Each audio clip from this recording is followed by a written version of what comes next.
పుట్టడు దుఃఖంలో ఉన్న తెలంగాణను ఓదార్చడానికి, అలాగే తెలంగాణ ఆవిర్భావం కోసం ప్రాణత్యాగం చేసిన వందలాది మంది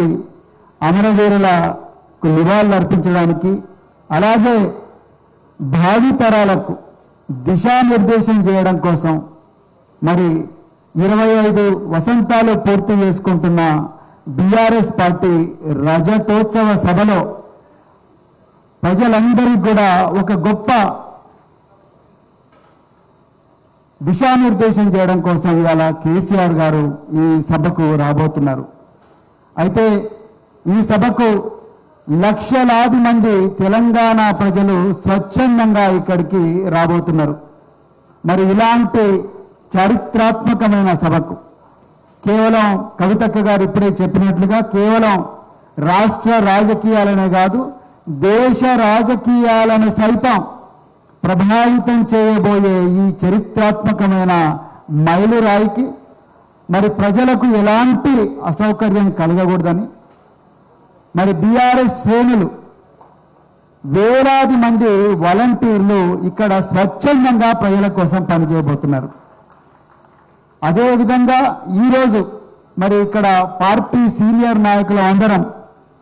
మరి నిన్న పార్టీ వర్కింగ్ ప్రెసిడెంట్ కేటీఆర్ గారి ఆదేశాల మేరకు ఈరోజు వరంగల్ పోలీసు కమిషనర్ గారితోని వారి ఉన్నతాధికారులతోని ఈరోజు బందోబస్తుకు సంబంధించిన మరి రకరకాల ఏర్పాట్ల గురించి కూడా వారితో మాట్లాడడం జరిగింది. వారిని సహకరించాలని కోరడం జరిగింది. ప్రజలు తమ ఇళ్లలో నుంచి బయలుదేరినప్పటి నుంచి సభాస్థలికి వచ్చేదాకా సభాస్థలిలో కేసీఆర్ గారి చరిత్రాత్మకమైన ప్రసంగం విన్న తర్వాత మళ్ళీ ఇక్కడి నుండి అదే ఉత్సాహంతో ఉత్తేజంతో క్షేమంగా ఇంటికి వెళ్ళేదాకా ప్రతి ఒక్క పౌరుణ్ణి కూడా ప్రతి ఒక్క కార్యకర్తను కూడా కంటికి రెప్పలా కాపాడుకోవాలని, ఎక్కడా తప్పు జరగకూడదని పోలీసు బందోబస్తుతో పాటు బీఆర్ఎస్ పార్టీ వాలంటీర్లను కూడా పెట్టడం జరిగింది. మహిళా వాలంటీర్లు, పురుష వాలంటీర్లు సభా ప్రాంగణంలో, పార్కింగ్ ఏరియాల్లో, అదేవిధంగా దారి పొడవునా కూడా ట్రాఫిక్ అంతరాయం కలగకుండా మరి ఏర్పాట్లు చేయడం జరిగింది. ఎంత గొప్పగా ఏర్పాట్లు చేయడం జరిగిందంటే ఒక విమానం టేకాఫ్ అయినప్పటి నుంచి మళ్ళీ ల్యాండింగ్ అయ్యేదాకా ఎన్ని జాగ్రత్తలు తీసుకుంటారో అంతే గొప్పగా మరి చోకింగ్ పాయింట్స్ ఎక్కడెక్కడ ఉన్నాయి, నిర్మాణంలో ఉన్న వంతెనలు ఎక్కడెక్కడ ఉన్నాయి,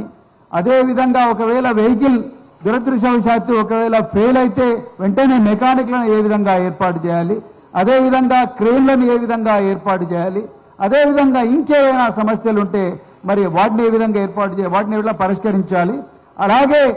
మరి అంబులెన్స్ సర్వీసులు, అదేవిధంగా ఇక్కడ కూడా స్థానికంగా ఫైర్ ఇంజన్లు, అన్నిటికన్నా ముఖ్యంగా ఒక గొప్ప కంట్రోల్ రూమ్ మరి సతీష్ గారు ఒక గొప్పగా కంట్రోల్ రూమ్ నిర్మిస్తున్నారు. ఆ కంట్రోల్ రూమ్ లో ప్రతిదీ కూడా సీసీటీవీ కెమెరాల ద్వారా పర్యవేక్షిస్తూ మరి ఫీల్డ్ లో ఉండే శ్రేణులు ఆ శ్రేణులు రకరకాల రూట్స్ నుంచి ఎక్కడి నుంచి అయితే తెలంగాణలో నలుమూల నుంచి వస్తున్నారో ఆ నలుమూలలో వచ్చే కార్యకర్తలందరికీ కూడా కంటిన్యూస్ గా దిశానిర్దేశం చేస్తూ వాళ్ళు క్షేమంగా సభాస్థలికి వచ్చేదాకా వాళ్ళందరికీ కూడా టెక్నాలజీ వాడుతూ వాళ్ళందరికీ కూడా మరి దిశానిర్దేశం చేసే ఒక గొప్ప కమాండ్ సెంటర్ను కూడా మొట్టమొదటిసారిగా ఇక్కడ ఏర్పాటు చేయడం జరుగుతూ ఉన్నది. ఇలా తెలంగాణ ప్రజలందరికీ కూడా నేను ఇంతకుముందు కవితక్క గారు చెప్పారు, ఇది కేవలం బీఆర్ఎస్ పార్టీ సభ మాత్రమే కాదు, ఇది తెలంగాణ ప్రజల సభ, ఒక భావోద్వేగాలతో కూడుకున్న సభ, గతాన్ని స్మరించుకునే సభ, ఈరోజు దుఃఖంలో ఉన్న ప్రజలను ఓదార్చే సభ, భావితరాలకు మరి దిశానిర్దేశం చేసే సభ కాబట్టి అందరూ కూడా స్వచ్ఛందంగా తరలి రావాలని కోరుకుంటున్నాం. అలాగే పొద్దున్నే మరి ఊర్లలో జెండా ఎగరేసి మరి బస్సుల్లో కార్లల్లో ఏ వాహనం ఉంటే ఆ వాహనంలో మరి ఎడ్ల బండ్లలో కూడా వస్తున్నారు. ఏ వాహనం ఉంటే ఆ వాహనంలో ఇక్కడికి తొందరగా వచ్చి మరి ఈ సభాస్థలికి చేరుకోవాలని చెప్పేసి మరి రిక్వెస్ట్ చేస్తూ మరి బీఆర్ఎస్ పార్టీ కేసీఆర్ గారు బీఆర్ఎస్ పార్టీని ఒక గొప్ప అద్భుతమైన క్రమశిక్షణ ఉన్న సైన్యంగా తీర్చిదిద్దిండ్రు. ప్రతి బీఆర్ఎస్ శ్రేణులు కూడా ఒక కేసీఆర్ గారి లాగా, ఒక కేటీఆర్ గారి లాగా, ఒక కవితక్క గారి లాగా, ఒక హరీష్ రావు గారి లాగా, ఒక